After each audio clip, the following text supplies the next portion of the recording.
Hello. We will present a method for automatically selecting a rejection threshold for custom gestures, which we call the Voight-Kampff Machine, VKM for short. Gestures are human motions that intentionally communicate information. We perform gestures with the use of hardware, which captures and processes such input. In the context of HCI, we use gestures to command software. To facilitate end users and researchers, a lot of emphasis has been placed on gesture customization, whereby a user can specify a gesture by example, and after one or two demonstrations of a new gesture, the system can recognize the motion pattern, and that pattern can then be used to command the system. Gesture recognition using nearest neighbor pattern matching has seen significant progress. These methods use straightforward similarity measuring techniques to classify candidate gestures. That is, given a set of training samples and a query gesture, one can compare the query to each training sample by measuring geometric similarities and select that which best matches the query. This works well when we assume that the query must belong to one of the known classes, but what about when the query is not a gesture? This is common with continuous input, where for each new input device sample we collect, we must decide if the current input represents a gesture. This requires a rejection threshold such that when we compare a candidate gesture to a training sample, if the similarity score is poor, above a certain threshold, we know to reject the input.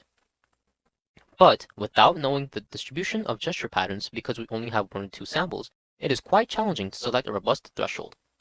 Our solution is called VKM. A common measure of accuracy in continuous gesture recognition is the F1 score, which balances precision and recall. Our approach works to maximize the F1 score by leveraging synthetic data generation.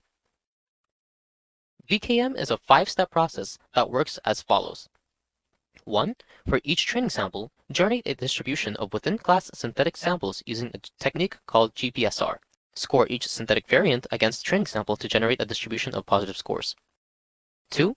For each training sample, generate a distribution of negative synthetic samples using a technique called Mincer. Score each synthetic variant against the original sample to generate a negative score distribution. 3. Combine the distributions into a common positive and the common negative distribution. From these, find the threshold that maximizes F1. 4. Inflate the threshold based on expected variability. 5. Reduce the threshold based on the training set size. First, gesture path stochastic resampling is a technique we previously developed to generate synthetic variants from 2D input trajectories. For VKM, we extended this to 3D data, the details of which can be found in our paper. Second, we introduced Mincer, which generates a new negative sample by swapping out a random subportion of its trajectory with another training sample. This leads to much tighter boundaries using the VKM process described previously. Third, using the scores generated in the 2 previous steps, we form a common distribution, and from there we select a threshold that best separates positive and negative scores to maximize F1 accuracy. 4. Gesture variability is application specific. For example, gestures produced in games are more variable than those using standard data collection protocols. One can inflate the threshold to account for this difference, assuming the training samples were collected in a less variable inducing environment. Last, when we think of the threshold as a radius that generates a sphere around each training sample, any points that fall in the sphere will be assigned to the training samples class. As we have more and more training samples, we can reduce the threshold and thus radius in order to reduce false positives. When we only have one sample, we need a large radius, but when we have several samples, we can get away with a small radius. We can use simulation to determine what is an appropriate reduction. The exact details, again, can be found in our paper. We equipped a continuous custom gesture recognition system with our rejection threshold selection algorithm, as well as several alternative techniques in order to evaluate VKM. We refer to this recognition pipeline as the Dollar General, or TDG. Machete and jackknife are 2 important components of the pipeline. Machete is a custom gesture segmenter, which, for each time step, returns a likely start time of the current gesture. Jackknife is a robust recognizer, which then compares the segmented trajectory against the training templates. Using this pipeline, we collected user-dependent F1 score performance data for 4 challenging high-activity data streams that interleave gesture and non-gesture actions, where the system is trained with a varying number of training samples. We compared VKM that uses Mincer against 6 alternative threshold selection approaches based on prior work and intuition. For example, 3 sigma selects a threshold at 3 standard deviations above the combined positive scores mean, and 3 sigma per class does the same on a per-class basis. The optimal technique is a theoretically highest achievable score that was predetermined by iterating over a range of all possible thresholds. We use it as a baseline since it cannot be achieved in practice.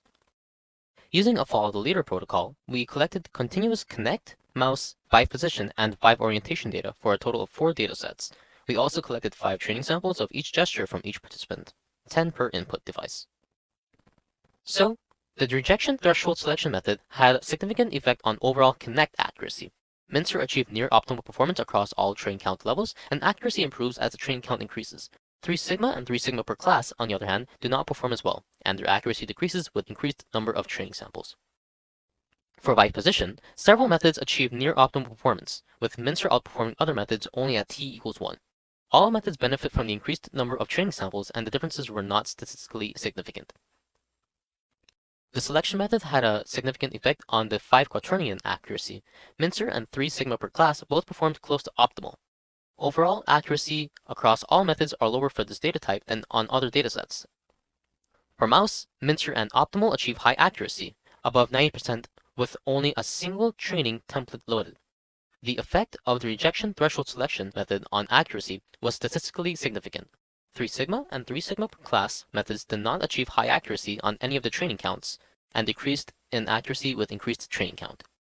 We also ran TDG on the SHREC 2019 competition gesture data, which consists of 13 participants' gestures recorded with a leap motion device, while the participants wore an Oculus Rift. VKM outperformed all methods reported in the competition results and was the only method to achieve above 90% accuracy. This was possible only because of VKM's ability to select a tight rejection threshold to minimize the number of false positives. TDG outperformed all competitors in the SHREC 19 competition, with only UDeepGRU coming close with its level of performance. UDeepGRU took over 1 hour to train, while our C++-based TDG code takes less than 30 seconds to train on a MacBook Pro with a 2.3 GHz i5 core processor. This is relevant in the context of customization, where training must happen during runtime. It's unclear how much of the currently working recognition pipeline can be used with new devices while the HCI community constantly prototypes and develops. Whether optimal and equation for GPSR will work well with new types of 3D data is unknown. Further, how well a single training sample describes the real underlying distribution of gesture variability is not known, and it will be worth investigating online methods to analyze motion data on the fly. To conclude, we presented VKM, a method for selecting an appropriate rejection threshold for custom gestures and high activity data. Their approach outperformed all alternatives in our evaluations, is fast to train, and is device agnostic. You can download a reference implementation and data on the ICU Labs website.